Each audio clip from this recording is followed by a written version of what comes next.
Hello student, here we have our chapter 2 from class 12th, solution. So what is basically solution is? In this chapter we are going to read what is basically the solution is.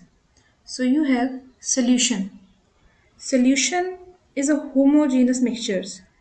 Mixtures is anything two separate things when we mix each other it becomes a mixture. In previous classes we have studied that what is mixture. Mixture is of two types: heterogeneous mixture and homogeneous mixture. You can see from the diagram what is homogeneous and heterogeneous mixture. In the diagram of homogeneous, purple and green particles, there are two types of particles are in proper arrangement, while in heterogeneous mixture they are randomly distributed. So mixtures are basically the it is a kind of we can say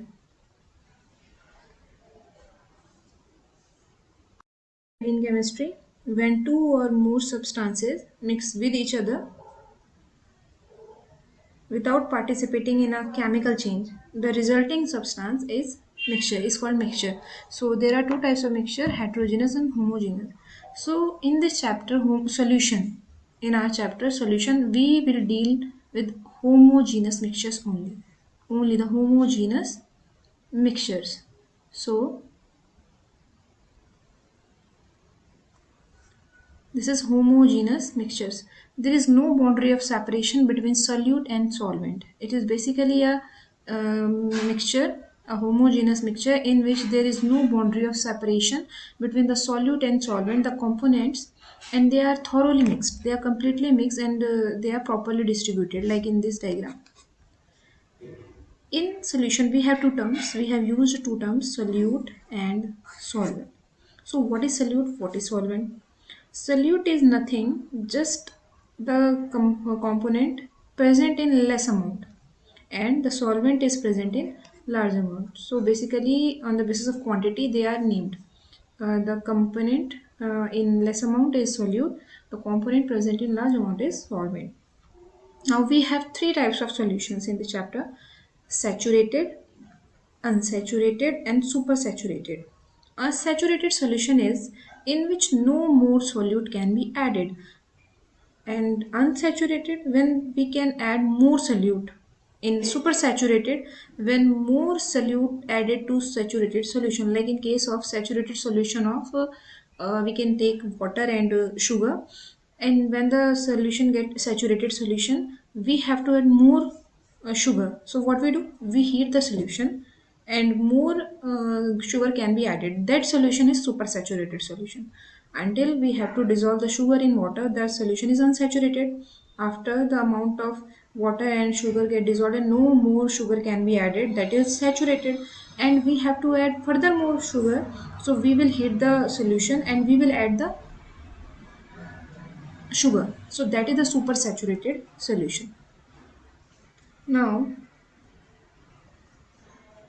here are some terms used in this chapter that we have to use in this chapter, and also we have numericals related to that.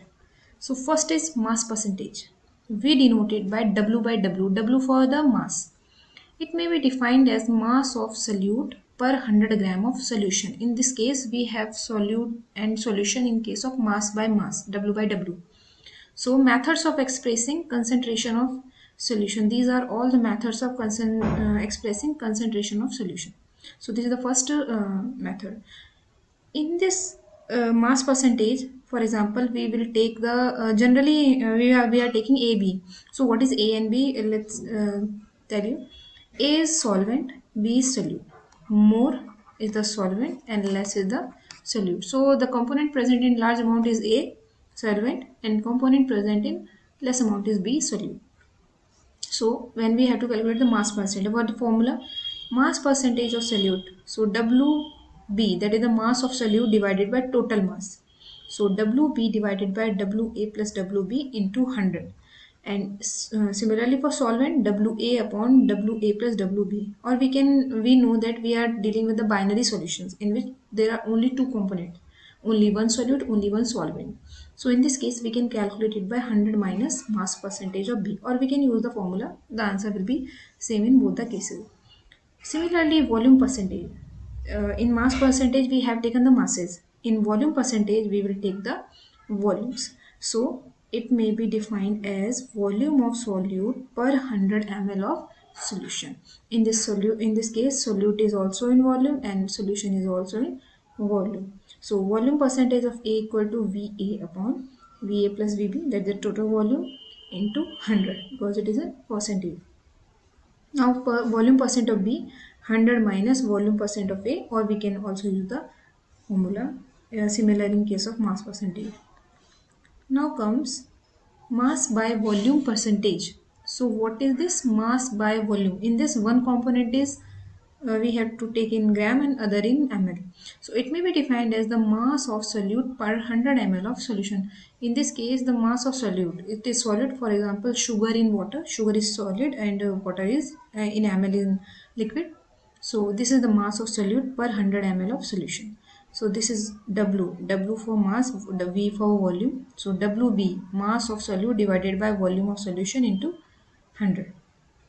Now ppm, this is parts per million, ppm. It is the parts of component per million parts of solution. In this case, we have the component parts in 10 to the power 6 parts of solution. So what is the formula? ppm, number of parts of component divided by total number of parts of solution, or all components of solution, into 10 to the power 6. This is for ppm. Now next method is mole fraction. In previous class you have also studied this. It may be defined as the ratio of number of moles of one component to the total number of moles of all components present in solution. So for example, this is chi, the symbol is chi, not x. So chi A equal to that mole of that is A, Na upon total mole, Na plus Nb. Chi B, Nb upon total, Na plus Nb. Here Na and Nb are the moles because we are dealing with the moles. That's why the name is mole fraction. In this, here is important formula. The sum of mole fraction is 1, always 1. Whether it is 2 component, 3 component, we are dealing with the binary. So if it is ternary or quaternary, xb plus z dash all equal to 1. This is the very basic formula. So in this case, we can calculate chi A, chi b, and other one be calculated by this formula. Chi A equal to 1 minus chi b, or chi b is equal to 1 minus chi A. So we have to calculate one, and other can be calculated by this formula. Now comes molarity. Molarity is the most important term used in chemistry, oftenly used.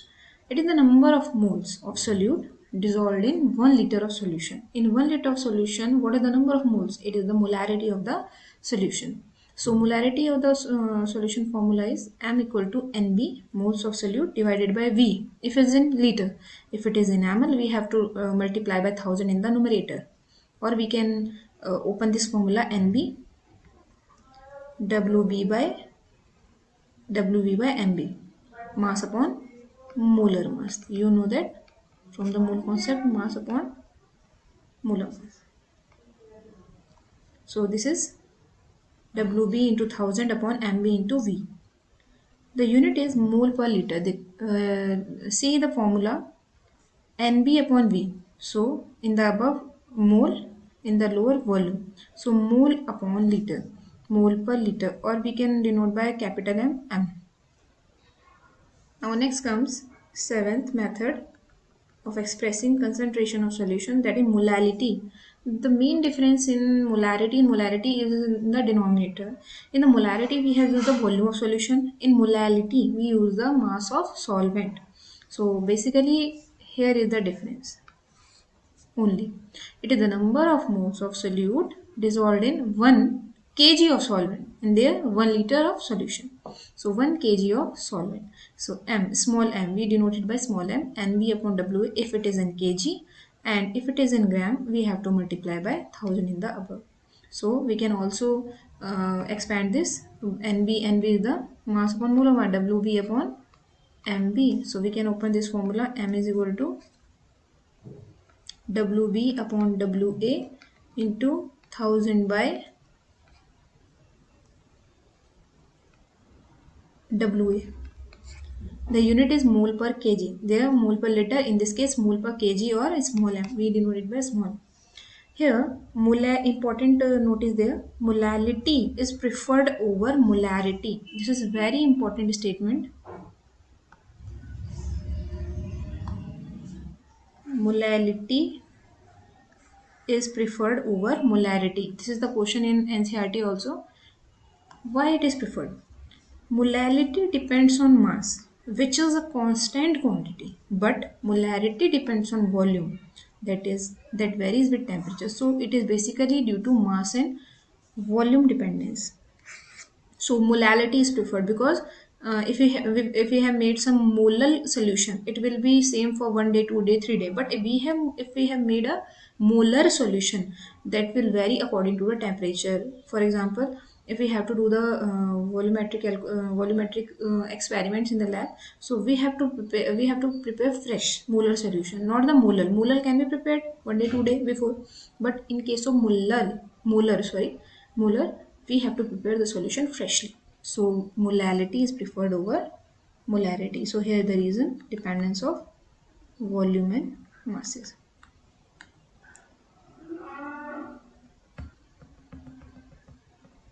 Now comes solubility. What is the meaning of solubility? It is the maximum amount. Remember, maximum amount of solute.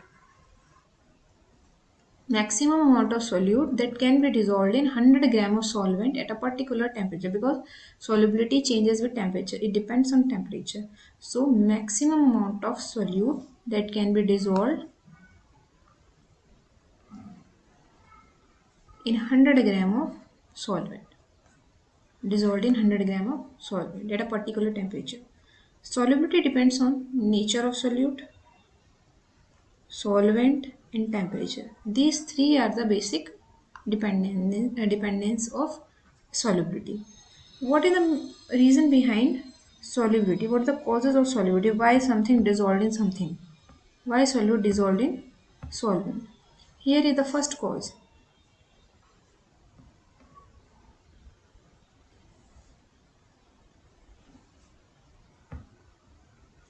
Interionic attraction. Something dissolved due to their attraction.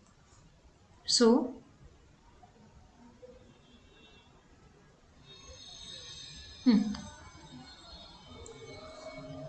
if water has affinity for sugar and sugar has affinity for water, then they will dissolve. This is interionic attraction. Intermolecular attraction between solvent molecules. So this is also important. What is the attraction between molecules and molecules? If the attraction is strong, they will not allow the solute to come between them. So this also affect the solubility. Third is solvation. It is very important. Solvation. It represents the attraction between solute and solvent. When you dissolve sugar in the water, water molecules surround the sugar molecule. This is called solvation of the sugar molecule. So temperature, if delta H solution, enthalpy of solution is less than 0, that is negative, then temperature increases, solubility decreases. It means if the dissolution of some solute in solvent is exothermic, the solubility decreases. And if the dissolution is endothermic and temperature, if we increase the temperature, solubility increases. It is according to the Le Chatelet principle. In case of exothermic, in first case, in exothermic reactions, temperature increases, and if we further increase the temperature, if we are going to increase the temperature, solubility decreases, because we are doing opposite. Now, in case of endothermic, we have to give the temperature. So if we increase the temperature, solubility will increase, because actually we are giving the reactant, what is needed. So the solubility increases. It is according to the Le Chatelet principle. Now comes Henry's law, that is important for the solubility topic. It states that at constant temperature is constant, the solubility of gas in a liquid is directly proportional to the pressure of gas. So what is written here? Solubility is directly proportional to the pressure of gas. So here P is the pressure, chi is the mole fraction. We have expressed the solubility in terms of mole fraction. So P, pressure, directly proportional to chi. When we remove this proportionality constant, proportionality symbol, it comes Kh. This is Henry constant, that is specific for different gases. Now, what is the application of Henry law? Why we are reading this law? Why we are talking about this law? First, to increase solubility of CO2 in soda water and soft drinks, the bottle is sealed under high pressure. So, it explains its application. So, Henry law finds several applications in industry and explains some biological phenomena. Next phenomena is to avoid the toxic effect of high concentration of nitrogen in blood. Tanks used by scuba divers are filled with air that is diluted with helium. That is, the composition is 11.7% helium, 56.2% nitrogen, 32.1% oxygen. At high altitudes, low blood oxygen causes climbers to become weak and make them unable to think clearly, which are the symptoms of a condition known as anoxia. Because all these are according to this formula. Pressure is directly proportional to chi. If pressure is low, chi is low. Pressure is high, chi is high. It means the amount or solubility is high. In case of scuba divers must cope with high concentration of dissolved gases while breathing air at high pressure in case of underwater. Increased pressure increases the solubility because according to this formula, increased pressure increases the solubility of atmospheric gases in blood. When the divers come towards surface, the pressure gradually decreases. This releases dissolved gases and leads to the formation of bubbles of nitrogen in the blood. This blocks capillaries of the diver and creates a medical condition called bends, which are painful and dangerous to life. So, to avoid this, we use this. We fill the air diluted with helium. In the third case, at high altitudes, partial pressure of oxygen is less than that of ground level. We know that this leads to low concentration of oxygen in the blood and tissues of people living at high altitudes, or we can say climbers. Low oxygen causes climbers to become weak and make them to think unable to think clearly, which are symptom of anoxia.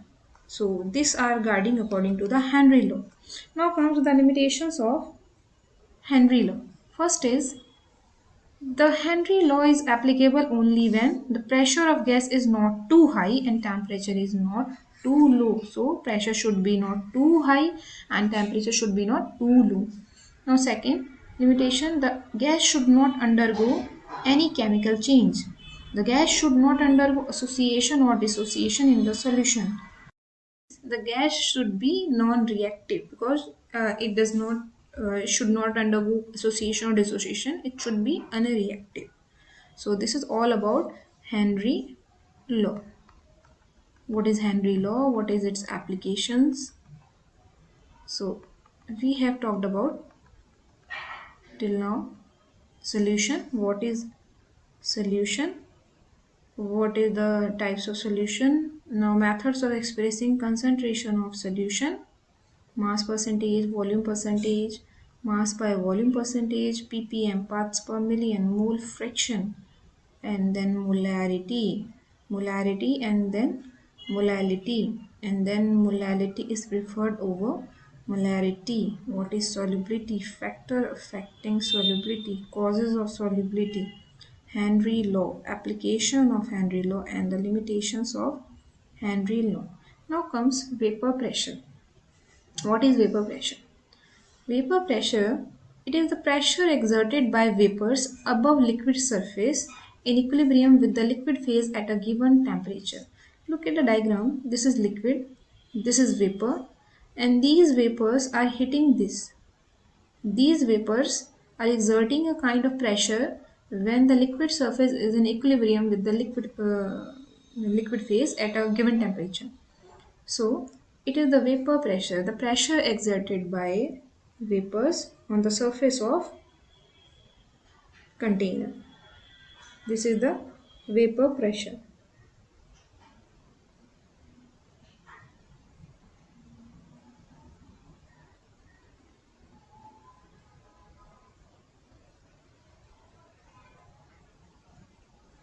Now, it depends on nature of liquid and temperature. What type of liquid we are using, what is the temperature. So, what is the dependence on nature of liquid? Liquids having weak intermolecular force of attraction are volatile. Volatile means they can evaporate easily and hence greater vapor pressure. So, in case of weak intermolecular force, we have more vapor pressure because they are weak, they can break easily and they can convert into the vapor. Now the temperature.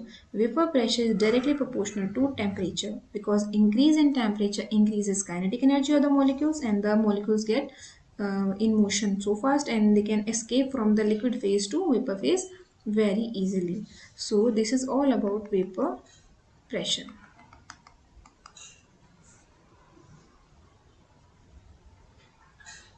So today we have reached up to the topic of vapor pressure. In the next topic we will talk about Raoult law and other topics. So I hope you have learned the understand the concepts of the solution chapter as well. If you like the video, please subscribe and like share channel Maths Tutor Lakshaji and stay connected for the next upcoming videos. Thank you so much everyone. Thank you.